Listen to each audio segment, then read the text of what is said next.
श्रावण महीने एकादशी के दिन गंगा के जल में मात्र 7 बेलपत्री डालकर जो नंदीश्वर भगवान अर्थात जो शंकर जी के शिवलिंग के सामने नंदी होता है, उस नंदी के चरण पर गंगा का जल चढ़ाकर बेलपत्री शिव पर समर्पित कर देता है, उसके घर में रुपया रुकना चालू हो जाता है। फिर वो गलत जगह पर नहीं जाता, गलत स्थान पर वो धन जाएगा ही नहीं।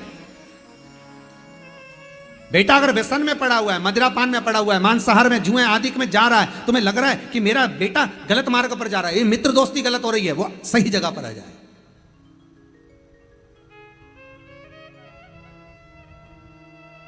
करना है एकादशी।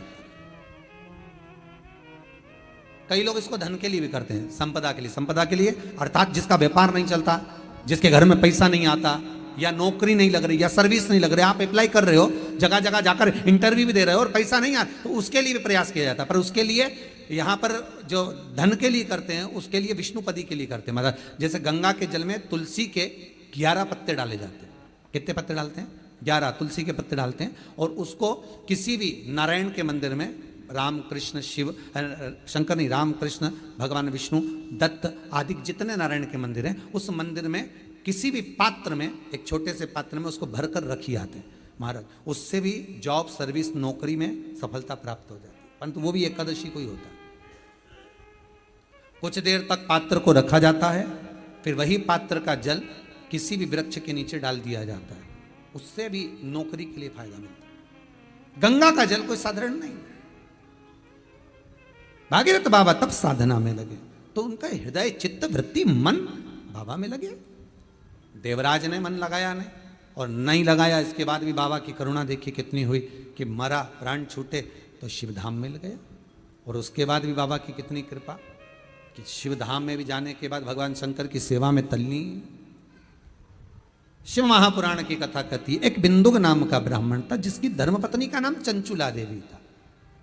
चंचुला की सबसे बड़ी गलती एक थी, पति अगर कमा कर ला रहा है तो पत्नी का फर्ज है कि पूछे ये धन कहां से ला रहे हो, ये पैसा कहां से ला रहे हो, और लेकर आए हो तो इसको सत्कर्म में लगाओ। थोड़ा सा पैसा 5 रुपए अगर पति कमा के ला रहे तो उसमें से 1 रुपया निकाल लो, 54 निकाल लो, पर 54 भी कहीं सत्कर्म में, कहीं दान में, कहीं पुण्य में, कहीं हो रहा हो, कहीं सत्कर्म, उस जगह पर लगाने का प्रयास करिए। 54 निकाल, कमाई का एक भाग थोड़ा सा धर्मपत्नी का फर्ज। धर्मपत्नी कहते ही क्यों है? क्योंकि वो धर्म के पथ पर लेकर चले, वो धर्मपत्नी।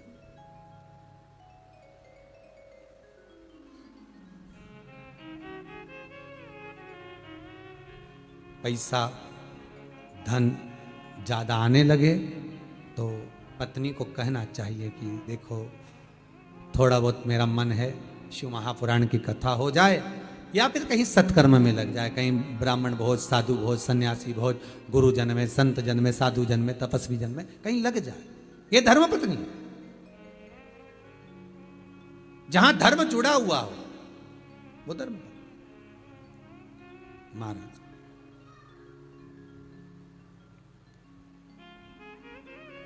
चंचुला देवी ने पूछा नहीं, पति आ रहा था धन चुरा कर लेकर, पानी में गिर गया, मर गया, प्राण छूट गया।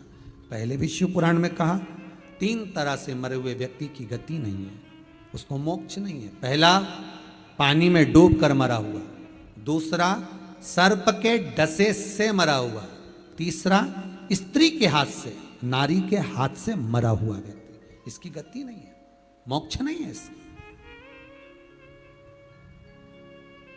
इनकी गति केवल एक है, वो है शिव महापुराण की कथा। अगर कोई पानी में डूबकर मर भी गया है तो उसके परिवार का, उसके कुल का व्यक्ति अगर एक बार शंकर की कथा भले यहां आकर ना सुने, टीवी के सामने भी बैठकर सुन रहा है तो भी वो फल देगा, मोबाइल पर सुन रहा है तो भी वो फल देगा। एक अंश हम माताओं से निवेदन करते, बार बार कहते हैं, स्त्री के गर्भ में अगर कोई कुंवारी अवस्था का मर गया, 3 महीना, 4 महीना, 6 महीना, 8 महीना, या जन्म लेने के बाद कुंवारी अवस्था में कोई शांत हो गया हो, कोई मर गया हो, तो महाराज हम बार बार कहते हैं कि जिंदगी में एक बार शिव महापुराण की कथा का रसस्वादन अवश्य करें। जिससे क्यों? क्योंकि शिव पुराण में, अन्य पुराणों में स्पष्ट कहा गया है, कुंवारी अवस्था में मरने वाले का ना तो पिंड होता है, ना तर्पण होता है, ना तिलांजलि होती है, ना ब्राह्मण भोजन करे तो उसका भाग मिलता है। उसको उसका लाभ नहीं मिलता। भले तुम तिलांजलि करो, तर्पण करो, कुछ भी करो, उसका भाग नहीं मिलेगा। उसको भाग कम मिलता है जब उसके परिवार का कोई व्यक्ति शिव महापुराण की कथा का रसस्वादन कर लेता है, कथा श्रवण कर लेता है। कथा सुनने के बाद उसको पिंड भी मिलने लगता है, ब्राह्मण भोज भी मिलने लगता है, उसको सारा सुख प्राप्त होने लगता है, वो जीव की गति हो जाती है। महापुराण की कथा में वर्णन आता है, कभी यदि स्वप्न में सर्प दिख रहे हों, स्वप्न में यदि सांप नजर आते हैं, सर्प दिखते हैं, सांप नजर आते हैं, या अपने घर के पूर्वज पितर नजर आते हैं, पूर्वज दिखते हैं, पितर दिखते हैं, कोई मरकर चले गया, कोई शांत होकर चले गया, वो अगर दिखता है, बार बार नजर आता है, पितर दिखते हैं, कोई श्वेत वस्त्र में हमारे पितर नजर आते हैं, या सर्प नजर आते हैं, तो उसमें शिव पुराण कथा कहती है कि 4 पुष्प लिए जाते हैं। उसमें 3 पुष्प श्वेत होते हैं और 1 पुष्प लाल होता है। 4 पुष्प लिए जाते हैं। यदि सर्प दिखते हैं, पितर दिखते हैं, कोई मरा हुआ व्यक्ति बार बार नजर आता है, कोई मृत्यु के घाट पर उतरने के बाद कोई मुर्दा दिख रहा होता है, कोई नग्न नजर आ रहा होता है, तो 4 पुष्प लिए जाते हैं। 3 पुष्प होते हैं उसमें सफेद और 1 पुष्प होता है लाल। कहते हैं वो जो 4 पुष्प होते हैं वो भगवान शंकर का जो शिवलिंग होता है, जरा ध्यान देंगे, जैसे शिव जी का जो शिवलिंग है, इस शिवलिंग पर चारों स्थान पर 4 पुष्प अपने को रखना है। 3 पुष्प शंभो शंभो शंभो शंभो शंभो, 3 पुष्प, एक ये तो हो गई जलाधारी जहाँ से जल बहता है, 1 पुष्प यहाँ, 1 पुष्प यहाँ, 1 पुष्प यहाँ, ये तीनों जगह पर सफेद पुष्प आएंगे। और चौथा जो स्थान होता है जिसको अशोक सुंदरी की जगह कही जाती है, वहाँ लाल पुष्प आएगा। इन चारों पुष्पों को वापस उठा लिया जाता है। इन चारों पुष्पों को लाल वाले पुष्प से उठाना प्रारंभ करते हैं और फिर तीनों सफेद पुष्प को उठा लेते हैं। जो त्रिशूल होता है, जहाँ हरि और हर का मिलन है, वासुकी और शेषनाग का मिलन है, शक्ति का मिलन है, उन चारों पुष्पों को उस त्रिशूल के चरणों में रख दिया जाता है और बाबा को अपने मन का भाव कहकर त्रिशूल का स्पर्श कर कर वापिस आया जाता है। उसके बाद में ना मुर्दे दिखते हैं, ना पितर दिखते हैं, ना सर्प दिखते हैं, ना कोई नग्न व्यक्ति दिखता है।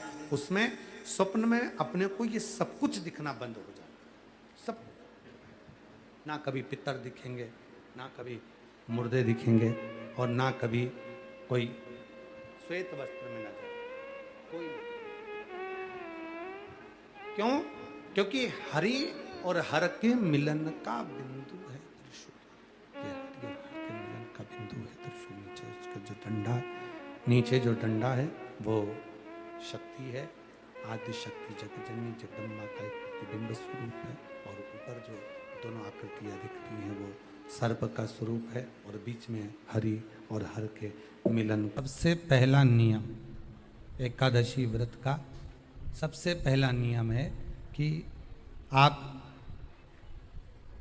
जिस दिन व्रत करो उसके 1 दिन पहले भक्ति का संचार इस हृदय में कर लो। भक्ति का संचार इस हृदय में कर लीजिए। जिस दिन आप व्रत करो, जैसे एकादशी का व्रत कर रहे हो, तो दशमी के दिन शाम का समय जब आवे, रात्रि जब होने लगे, शाम का समय आवे, और रात्रि का आप जब भोजन ग्रहण करो, तो उस भोजन में कोई ऐसा पदार्थ ग्रहण मत करिए जिस पदार्थ के कारण आपकी एकादशी बिगड़ जाए।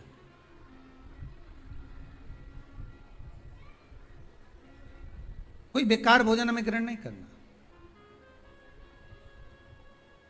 श्रेष्ठ भोजन ग्रहण करिए दशमी के। और एकादशी का दूसरा नियम बहुत ध्यान से सुनिएगा। जिस दिन आपकी एकादशी का व्रत हो उस दिन प्रयास करिएगा कि अपने हाथ से किसी भी वृक्ष की कोई पत्ती टूटे ना। अपने हाथ से किसी भी वृक्ष की, पौधे की, किसी भी वृक्ष की पत्ती अपने हाथ से ना टूटे।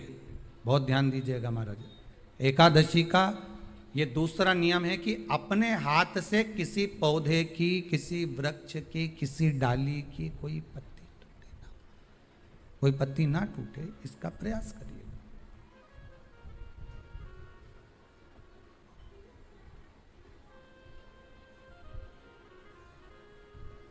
कितना सुंदर व्याख्यान कहा है, कितना सुंदर वर्णन है महाराज कि मात्र एकादशी का व्रत कर लेने पर, मात्र एकादशी का व्रत कर लेने पर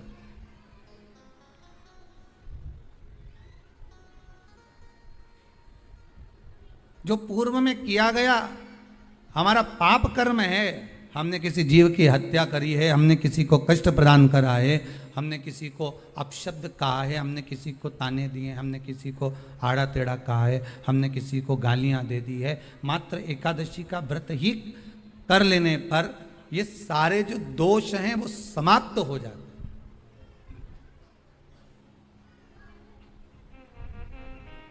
सारे दोष हमारे समाप्ति पर आ जाते हैं।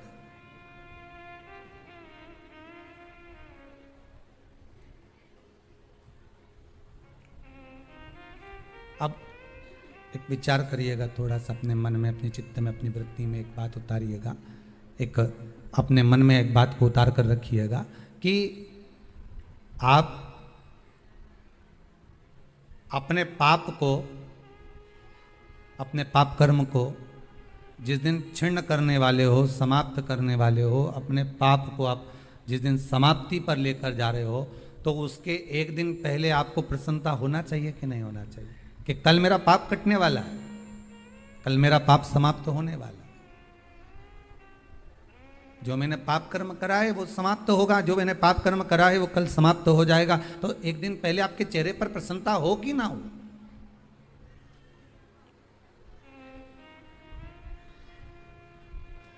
और चेहरे पर वो प्रसन्नता आपके आना चाहिए कि कल मेरा एकादशी का व्रत है, आज दशमी है, कल एकादशी का व्रत है, तो कल मेरी जब एकादशी का व्रत रहेगा तो मेरा ना जाने कितना कितना पाप, कितना असत्य, कितना झूठ, कितना प्रपंच वो समाप्त हो जाएगा। इसमें मुझे प्रसन्नता हो, इसमें मुझे आनंदता हो।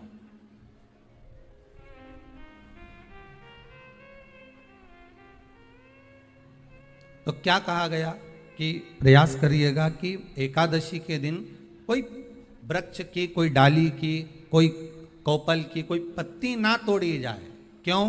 तो कहा अगर उस पत्ती को हम तोड़ देते हैं, वृक्ष की पत्ती को या क्यारे में लगी हुई कोई डाली की पत्ती को हम तोड़ देते हैं तो एकादशी का पुण्य फल प्राप्त नहीं होता, एकादशी का कोई फल हमारे खाते में नहीं जाता, पुण्य फल प्राप्त। अब फिर भले तुम चाहे तुमने मोरधन खाया हो, चाहे तुमने फिर चिप्स खाई हो, चाहे तुमने फिर व्रत का कितना ही सामान खा गए हो और तुमने सोचा कि आज मेरी एकादशी है, तो फिर उसका कोई फल प्राप्त नहीं है, उसका कोई सुख। एकादशी कौन है? कहां से प्रगटी है? माया? नहीं, एकादशी है कौन? क्यों इसकी इतनी प्रधानता है? क्यों इसकी पुण्यता है? ऐसा क्या है एकादशी में जो इसकी पुण्यता मानी जाए? कौन है ये जो भगवान नारायण तक एकादशी का व्रत करते हैं? सुभद्रा जी को भगवान जगन्नाथ ने, जगदीश ने एकादशी का व्रत कराया था।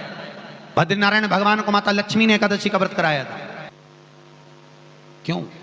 चंद्रायण एकादशी व्रत की माता। एकादशी है कौन? तो कहा जिसको व्रत करने पर भगवान नारायण भी जिसका व्रत करते हो, भगवान माता लक्ष्मी जिसका व्रत करती हो, वो एकादशी है कौन? तो शास्त्र वर्णन करता है महाराज, स्कंद पुराण का सुंदर चातुर्मास्य खंड के अंतर्गत वर्णन आया है महाराज। एक बार भगवान विष्णु आनंद में विराजमान थे, पद्मावती और माता लक्ष्मी दोनों उनके पास में विराजी हुई थी, दोनों बैठी। भगवान लक्ष्मी और पद्मावती दोनों बैठी, एक सिर के पास, एक चरण के पास। कुछ समय बाद वहीं पर ब्रह्मदेव का आगमन हुआ और ब्रह्मा जी आगमन पाकर भगवान नारायण पद्मावती से लगकर उठे और उठकर लक्ष्मी की ओर झुके। झुकने पर इन तीनों के समागम से भगवान नारायण के हृदय चित्त से एक कन्या प्रकट हो गई। उस कन्या का नाम एका था। क्या नाम था? एका। अब 10 उसके गुण इतने प्रबल थे, वो 10 गुण उसके बड़े प्रबल थे कि वो एका जिसको निहारती थी उसको संपदावान बना देती थी, जिसको देख लेती थी उसके जीवन में वो आनंद की अनुभूतियां करा देती थी। एका जिस मार्ग से जाती थी उस मार्ग के द्वार खोल देती थी। एका का पुण्य इतना पुण्य प्रखर। पद्मावती और लक्ष्मी ने कहा, महाराज ये बेटी आपके द्वारा निर्मित हुई है, इसका कन्यादान करना चाहिए। हमारे यहाँ हिंदू धर्म में रीति है, जिस दिन कन्यादान करा जाता है उस दिन व्रत रखा जाता है। अब आजकल रखते कि नहीं रखते मालूम नहीं, और कन्यादान करते समय व्रत रखा जाता है। व्रत रखना, एका का कन्यादान करना है। भगवान बोले कन्यादान करें, किसको दें? एका किसको दी जाए? एका प्रदान किसको करी जाए? पुण्यता किसको दी जाए? भगवान नारायण ने उसी समय लक्ष्मी और पद्मा से पूछा, तुम बताओ। पद्मा लक्ष्मी दोनों एका से पूछी, एका बताओ इसका पुण्य, हम आपका हस्त कमल आपको प्रदान किसको करें, हम किसको दें? एका कहती है, पिताजी। भगवान से कहती है, नाथ कृपा करिएगा, मेरे को अगर प्रदान करना चाहती हो, अगर मुझे देना चाहते हो तो एक काम करो, एक काम करो। यदि आप देना चाहते हो तो भगवान एक काम, माता ने कहा कि पिताजी अगर कुछ देना चाहते हो तो ऐसी कृपा करो, संसार के मनुष्य अगर मृत्यु लोक में आकर के अंदर 2 एकादशी का भी पुण्य भाग अगर ग्रहण करते हैं तो ये एका उनकी होती है और वैकुंठ का राह खोल देती है। इनके जाने से पहले अगर मैं प्रवेश करती हुई जाऊंगी और इनके मार्ग को सुलभ बनाती हुई जाऊंगी। वो एका 10 गुण के कारण एकादशी। मानव की देह, मनुष्य का शरीर, ये भी नहीं आ रही है। एक मानव की देह, मानव का शरीर, और उस मानव के शरीर में 5 कर्मेंद्री, 5 ज्ञानेंद्री और 1 मन, ये 11 रूपी इंद्रियां, इनको कंट्रोल में रखना बहुत कठिन। आज एकादशी का लोग व्रत करते हैं, करना भी चाहिए। परम भगवदीय जीव एकादशी का व्रत करते हैं कि हम भोजन छोड़ देते हैं, हम ये नहीं खाएंगे, हमारी एकादशी है, हम ये नहीं खाएंगे, हमारी एकादशी है।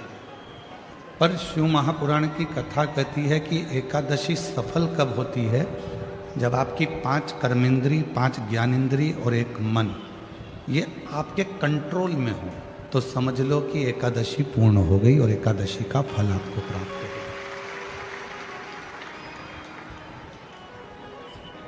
अब हमारी इंद्रियां हमारे कंट्रोल में नहीं है। नेत्र गलत देख रहे हैं, जिह्वा गलत बोल रही है, कान गलत सुन रहे हैं, श्रवण शक्ति गलत जगह जा रही है, नेत्र गलत जगह जा रही है, जिह्वा गलत बोल रही है। जब ये हमारी इंद्रियां हमारे कंट्रोल में नहीं होंगी, जब ये हमारी इंद्रियां हमारे संयम में नहीं होंगी, तो हम कितना भी व्रत कर लें, हम कितना भी उपवास कर लें, हम चाहे कितने भी भूखे रह लें, तो भी उस व्रत का फल नहीं मिलेगा। व्रत का फल कब मिलता है? जब हमारी इंद्रियां हमारे काबू में हो। कि नेत्र दिए रे तूने दाता बन के, नेत्र दिए रे तूने दाता और कभी नहीं दरस कियो, दयालु मैंने अवगुण बहुत कियो, अवगुण बहुत कियो, दयालु मैंने अवगुण बहुत कियो। और मुख तो दिया रे तूने दाता बन के, मुख तो दिया रे तूने दाता बन के, कभी नहीं भजन कियो, दयालु मैंने अवगुण बहुत कियो, कभी नहीं भजन कियो, दयालु मैंने अवगुण बहुत कियो, दयालु मैंने अवगुण बहुत कियो। ये संसार सागर में आने के बाद यदि मैंने अपनी इंद्रियों को संयमित नहीं किया, संसार सागर में आने के बाद हमने अगर अपनी इंद्रियों को काबू में नहीं किया, तो फिर ये मानव का देह बेकार है, फिर ये मानव का देह बेकार है। अगर हम अपनी इंद्रियों को काबू ना कर पाए, प्रेशर खोलो, प्रेशर नहीं आ रहा, अंदर भी नहीं आ रहा, बाहर भी नहीं आ रहा, अपनी इंद्रियों को काबू करा तो समझो कि हमने एकादशी का व्रत किया। कई लोग प्रदोष का व्रत करते हैं, हम उनसे कहते हैं कि आपने अपने कितने दोषों को समाप्त कर दिया। प्रदोष का व्रत कब सफल है? जब आप अपने दोषों को समाप्त करो। मैं गुस्सा नहीं करूंगा, गलत व्यसन नहीं करूंगा, गलत बात नहीं बोलूंगा, गलत चीज नहीं खाऊंगा, अपने दोषों को समाप्त करो। और जब हम अपने दोषों को समाप्त करते हैं, जब हम अपने दोषों को बिल्कुल शून्य पर लाकर छोड़ देते हैं, तो समझो कि हमारा प्रदोष का व्रत सफल हुआ। तब समझें कि हमने प्रदोष का व्रत किया। हमारे भीतर के दोष समाप्त नहीं हो रहा है और हम सोचें कि व्रत कर लें उससे भगवान राजी हो जाएगा, नहीं हो सकता। बोल बम का नारा है सारी समस्या का हल, श्री शिवाय, श्री शिवाय। अपने भीतर के दोष को जिस दिन हमने समाप्त किया, उस दिन परमात्मा हमको मिले।